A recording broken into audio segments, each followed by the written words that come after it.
Hey everyone, welcome to the Zen of Tech. I'm Daniel, and this is the iPad Pro. This is Apple's giant tablet, or better off, this is what Apple wants to replace your laptop with. This is the Microsoft Surface Pro killer, well, at least according to Apple. Now, I've already done 4 separate videos on the iPad Pro, 5 things you need to know before buying one, I unboxing and my first impressions, and then I also reviewed both iPad Pro accessories, the iPad Pro keyboard, and the Apple Pencil in 2 separate in-depth videos. So be sure to watch those videos first before watching this one. Now, in my first impressions video, I was quite disappointed of the iPad Pro just because it didn't do anything that the other iPads couldn't already do. It was just big. But after I got the Apple Pencil and the keyboard, well, those kind of changed my mind. So I've been using this iPad Pro for 3 full months now, and yeah, as always, this is my full in-depth review. Enjoy.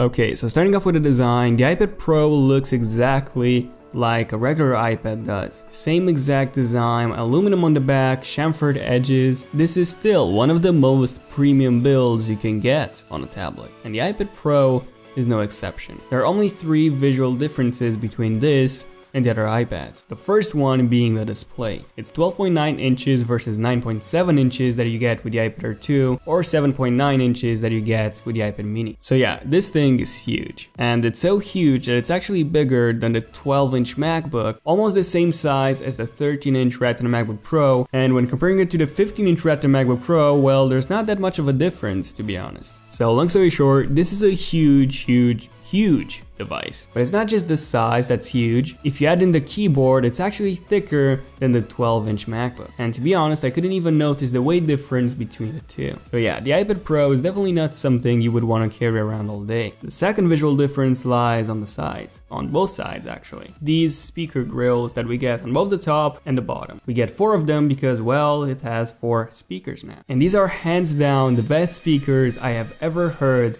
on a tablet.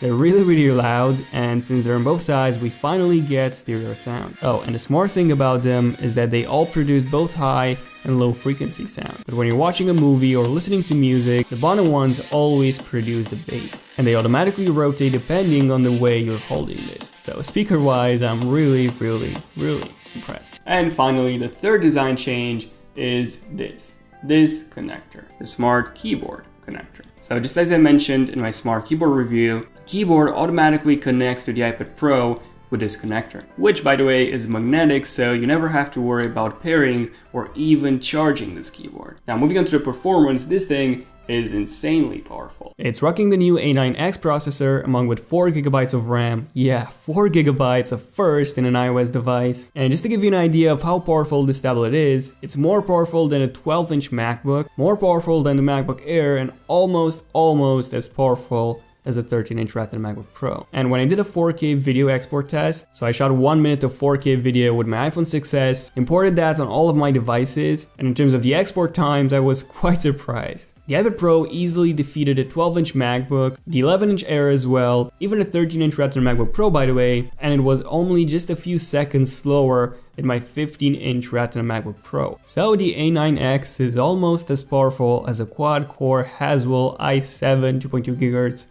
processor. And that's just crazy. Oh, and the iPad Pro even has desktop class flash storage of up to 600 megabytes per second. So importing and working with 4K files is crazy fast and fluid. So the performance is there, but that's it. There's nothing to take full advantage of it. Yes, you have iMovie and you can edit 4K videos on this thing, but one, the iPad Pro doesn't even shoot 4K videos, by the way. It has the same camera as the iPad Air 2, so if you want to edit 4K videos, you'll need to import them from a camera. Then 2, if you import them from a camera, then you'll also need a Lightning to SD card adapter. And not all cameras are supported, by the way, so your best bet is to use the 4K videos that you shot with your iPhone 6s, which means that, yeah, you need an iPhone 6s as well. So yeah, getting 4K footage on your iPad Pro is a bit tricky, but let's say that you've done that, you now have a 4K video that you took on your smartphone or on your camera. The third issue is, well, the storage. The baseline iPad Pro only comes with 32 gigabytes of storage. 32 gigabytes is completely unusable for serious work, especially video editing. And the next model, the 128 gigabytes one, that's $950, and that's without the accessories. And then 4, who would actually edit a 4K video on a tablet in iMovie, the mobile version of iMovie. I mean, come on. So even though the performance is there, there's nothing to take full advantage of it. Except for iMovie, there's nothing that even makes the iPad Pro overheat. No Pro apps pre-installed on this. Nada. The iPad Pro is like a Lamborghini driven by a kid or baby. Either way, the engine is never used to its full potential. But these are things that I've already mentioned in my first impressions video, and what really convinced me that the iPad Pro is actually pretty good, actually really useful in some situations, was this. The Apple Pencil. I mean, this thing is just crazy. Almost no visible lag. There's also tons of apps that take full advantage of it now, and you can even use this thing as a Wacom tablet, so as a graphics tablet for Photoshop on your desktop. Of course, if you're willing to pay the extra for AstroPad, which is the app that allows you to do that. And because of all this, the iPad Pro is perfect for graphic designers. You can start working on your iPad and then continue working from your desktop, or you can use AstroPad and work entirely from the iPad Pro. And the Apple Pencil combined with the iPad Pro has less input lag than any other graphic tablet out there. Oh, and once again, I did 2 separate in-depth reviews for both the Apple Pencil and the Apple keyboard, and I left them linked in the description box down below. Okay, so overall, is the iPad Pro worth it? And my answer is still no.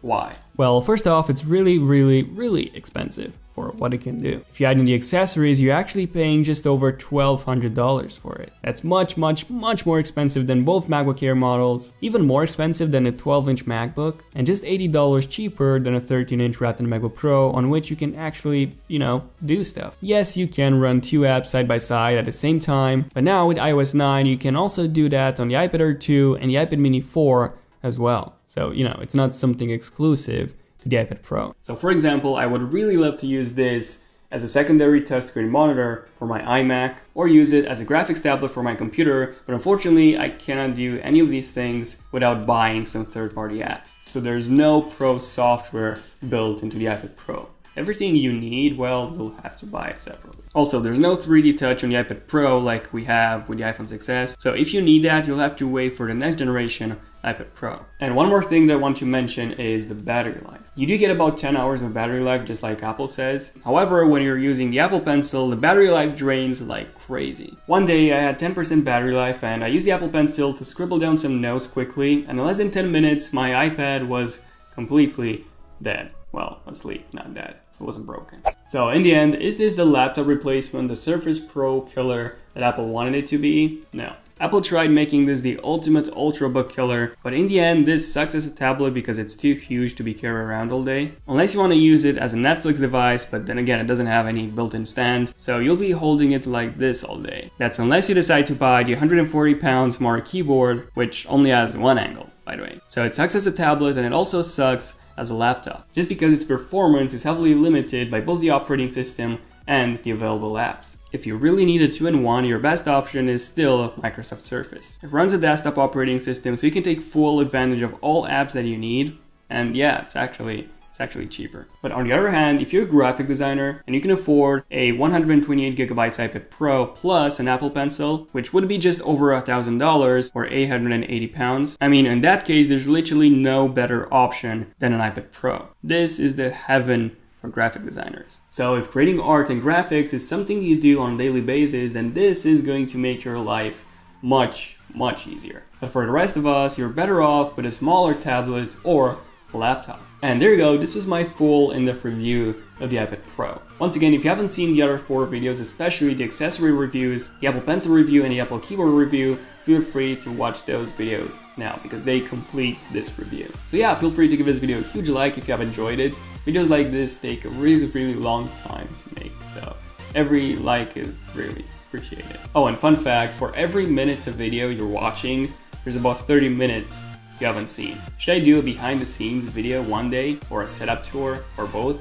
I don't know, but do let me know in the comment section down below. Also let me know in the comment section down below, what do you personally think about the iPad Pro? Would it be useful for you? Would you actually get one? Where and how would you use it? Definitely let me know. Also feel free to subscribe to my channel, Zone of Tech, if you want to see more videos like this one. And yeah, this has been pretty much it. So thank you for watching this video. I'm Daniel, and I'll see you in my next one. Zone of Tech, signing out.